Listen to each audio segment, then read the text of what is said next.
Assalamualaikum warahmatullahi wabarakatuh. Annyeonghaseyo.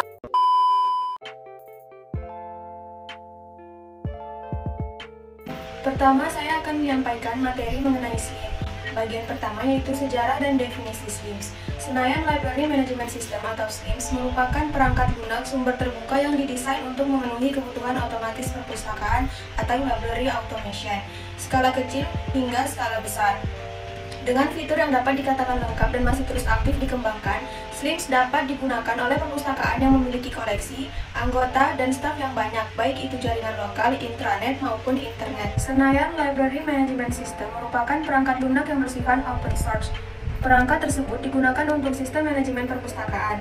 SLIMS dikembangkan oleh Tim Pusat Informasi dan Humas Departemen Pendidikan Nasional Republik Indonesia. Program tersebut pertama kali dikembangkan pada bulan November 2006. Pemilihan nama Senayan karena dinamai sesuai tempat lahirnya yaitu di Senayan, Jakarta. Latar belakang pengembangan SLIMS ialah perangkat lunak ALIS yang sudah habis masa pakainya dan departemen tidak memiliki anggaran untuk memperpanjang masa pakai. Selain itu, ALIS merupakan produk tidak bebas atau proprietary yang serba tertutup sehingga ALIS tidak dapat didistribusikan ke perpustakaan di lingkungan departemen. SLIMS dikembangkan dengan General Public License sehingga software tersebut dapat digunakan, dipelajari, diubah, dan didistribusikan ke pihak lain secara bebas. Program tersebut menggunakan PHP, basis data MySQL, dan pengontrol versi Git. SLIMS terus dilakukan penyempurnaan pada program untuk menutupi bolong-bolong yang ada. Pada bulan November 2007, SLIMS mulai diluncurkan kepada publik agar program tersebut juga dapat dimanfaatkan oleh perpustakaan-perpustakaan di Indonesia. Namun setelah peluncurannya, ternyata SLIMS masih mengalami kegagalan pada saat program tersebut dijalankan, sehingga Hendro Wicaksono, selalu koordinator dari Senayan Developers Community, mengundang pustakawan yang aktif di mailing list ISIS atau perangkat lunak manajemen perpustakaan milik UNESCO untuk melakukan perbaikan dalam segi penambahan fitur, perbaikan, dan pembaruan dokumen Senayan. Selain melakukan pengembangan untuk menyempurnakan program yang ada, tim pengembang juga membuat paket program untuk memudahkan pemasangan yang dinamakan Portable Senayan atau PES Senayan yang meliputi program Senayan, Apache, PHP, dan MySQL sehingga pengguna hanya perlu mengcopy, mengekstrak, dan langsung menggunakannya pada komputer atau server. Dengan dilakukannya pengembangan guna penyempurnaan program SLIMS memiliki banyak versi, dan versi-versi tersebut selalu mengalami peningkatan karena dengan melakukan pengembangan, maka program akan lebih stabil dan adanya dokumen program terbaru. Hingga saat ini, SLIMS sudah berkembang dengan sangat pesat penggunaan nama-nama Flora di Indonesia, karena para pengembang SLIMS berharap rilisnya SLIMS dapat menjadi media pembelajaran bagi penggunanya untuk mengetahui seluk-beluk Flora di Indonesia, yang namanya digunakan sebagai nama kode rilis SLIMS. Yang selanjutnya yaitu fitur pada SLIMS. Fitur yang terdapat dalam program berguna untuk membantu kerja perpustakaan yang bersifat teknik dan juga membantu dalam hal pelayanan kepada pemustaka. Adapun fitur yang terdapat dalam SLIMS Acacia yaitu yang pertama, Online Public Access Catalog atau OPAC untuk memudahkan dalam penelusuran koleksi di perpustakaan.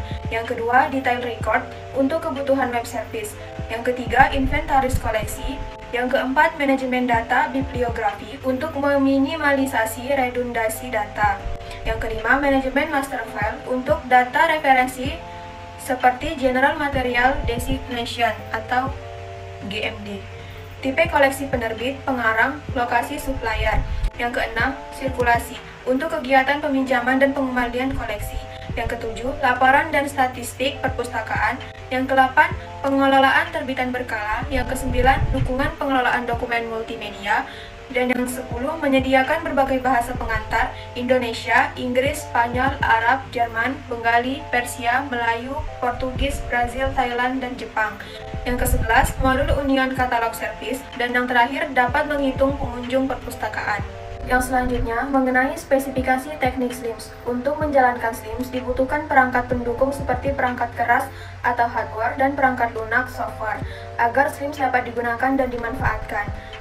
Yang pertama, perangkat keras. Perangkat keras ini meliputi prosesor kelas Pentium 3, RAM 256GB, standar VGA, dan komputer yang sebagai klien dan server. Selanjutnya itu perangkat lunak yang meliputi engine scripting PHP, web server Apache, database server, utilitas MySQL DAM, sistem operasi GNU, web browser, dan pembaca dokumen PDF.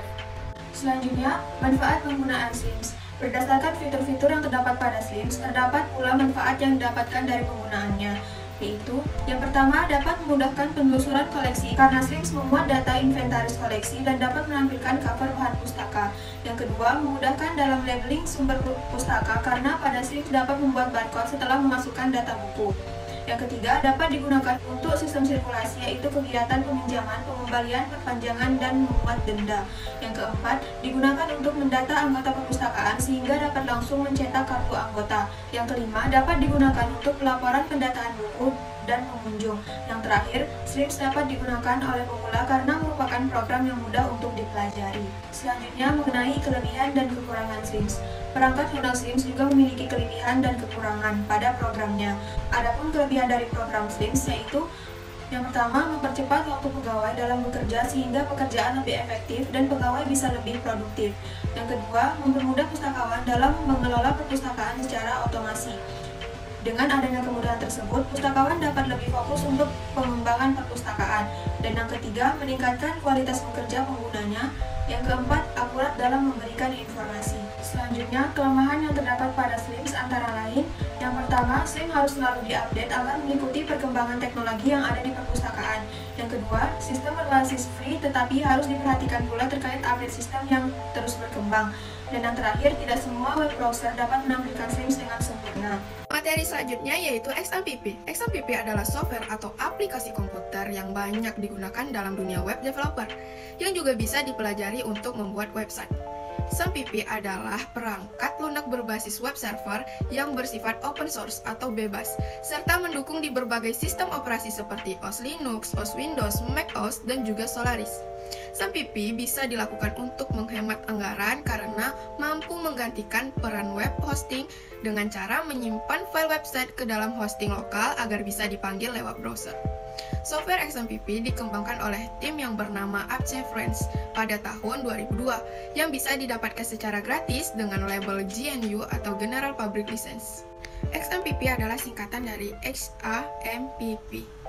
Yang pertama yaitu X atau Cross Platform, kode penanda dari software cross platform yang berarti dapat dijalankan di banyak sistem operasi seperti Windows, Linux, Mac OS, dan Solaris. Selanjutnya ada E yaitu Apache, aplikasi web server gratis dan bisa dikembangkan oleh banyak orang atau bisa disebut dengan open source untuk menciptakan halaman website yang benar berdasarkan kode program PHP yang ditulis oleh pengembang web developer. Kemudian ada M yaitu MySQL atau MariaDB, aplikasi database serta yang menerapkan bahasa pemrograman SQL atau Structured Query Language yang berfungsi untuk mengelola dan membuat sistem database yang terstruktur dan sistematis seperti mengolah, mengedit, dan menghapus daftar melalui database. Berikutnya ada PHP dan bahasa pemrograman khusus berbasis web untuk kebutuhan pada sisi servers atau backend, sehingga bisa digunakan untuk membuat halaman website menjadi lebih dinamis dengan menerapkan server-side scripting. Dan yang terakhir ada P atau Perl, yang adalah program-program yang tersedia di software ini. Bahasa pemrograman untuk memenuhi berbagai kebutuhan atau cross-platform yang bisa berjalan di banyak sistem operasi, sehingga sangat fleksibel. Misalnya sebagai penunjuk eksistensi dari PHP, biasanya digunakan untuk membuat website dinamis seperti CMS Content Management System atau WordPress. Selanjutnya fungsi XMPP. Fungsi utama XMPP adalah sebagai server lokal untuk menyimpan berbagai jenis data website yang sedang dalam proses pengembangan. Fungsi yang pertama yaitu mengakses dan memodifikasi database PHPMyAdmin. XMPP bisa digunakan untuk mengatur halaman database pada PHPMyAdmin dengan hanya mengakses server lokal komputer tanpa koneksi internet. PHPMyAdmin memungkinkan pengguna untuk bebas mengedit, menghapus, memperbarui, atau menambahkan user dan juga database dengan mudah. Yang kedua, menguji fitur dan mengakses website tanpa internet. XMPP bisa digunakan untuk menguji kinerja fitur juga menampilkan konten yang ada di dalam website kepada orang lain tanpa koneksi internet. Cukup dengan mengakses XMPP Control Panel. XMPP dapat bekerja secara offline seperti web hosting biasa, namun tidak bisa diakses banyak orang, sehingga dapat digunakan untuk mempelajari WordPress tanpa koneksi internet, sehingga lebih mudah dalam proses pengerjaan front-end dan back-end. XMPP biasanya digunakan oleh mahasiswa ataupun pelajar untuk melihat hasil desain website sebelum dipublikasikan. Selanjutnya, menjalankan Laravel. XMPP bisa menjalankan Laravel atau framework milik PHP yang berfungsi untuk mempermudah programmer mengembangkan tampilan website melalui perangkat komputer sehingga dapat melakukan modifikasi kode program atau script dan juga membuat fitur baru dengan lebih mudah dan cepat. Selanjutnya ada 5 komponen penting dalam XMPP. 5 komponen penting dalam XMPP adalah sebagai berikut. Yang pertama ada control panel. Layanan yang memberikan akses lebih leluasa dalam mengatur database, mengunggah file, mengelola fitur, juga melakukan konfigurasi terkait project website. Selanjutnya ada htdocs, merupakan nama sebuah folder bagian dari XMPP yang berfungsi untuk menyimpan berbagai file dan dokumen yang akan ditampilkan di website. Kapasitas penyimpanannya bergantung pada strong hard disk yang ada di komputer. Kemudian ada phpMyAdmin, program untuk mengolah database website yang sedang dikembangkan. Pengguna bisa mengakses phpMyAdmin dengan berkunjung ke situs yang tertera. Berikutnya ada config atau menu yang digunakan untuk melakukan beberapa konfigurasi dasar XMPP. Dan yang terakhir ada netstart, menu yang digunakan untuk memastikan apakah ada aplikasi lain yang menggunakan port XMPP pada perangkat yang digunakan. Kelebihan dan kelemahan XMPP. Berikut ini terdapat beberapa kelebihan dan kekurangan XMPP. Terdiri atas pertama ada kelebihan, yaitu ada database. Strong Engine ini banyak digunakan oleh programmer, apalagi oleh web developer karena sifatnya yang free. Untuk yang expert sudah ada yang bayar. Kemudian, ada kemampuannya sudah bisa diandalkan, mempunyai kapasitas yang cukup mumpuni sekitar 60.000 tabel dengan jumlah record mencapai 5 miliar, bahkan untuk yang terbaru sudah lebih. Berikutnya ada keamanan, datanya cukup aman walaupun tidak sehebat PostgreSQL apalagi Oracle. Selanjutnya ada engine ini multi-platform sehingga mampu diaplikasikan di berbagai sistem operasi. MySQL cocok untuk diaplikasikan di aplikasi kelas kecil dan menengah. Dan kelebihan paling utama engine ini adalah kecepatannya.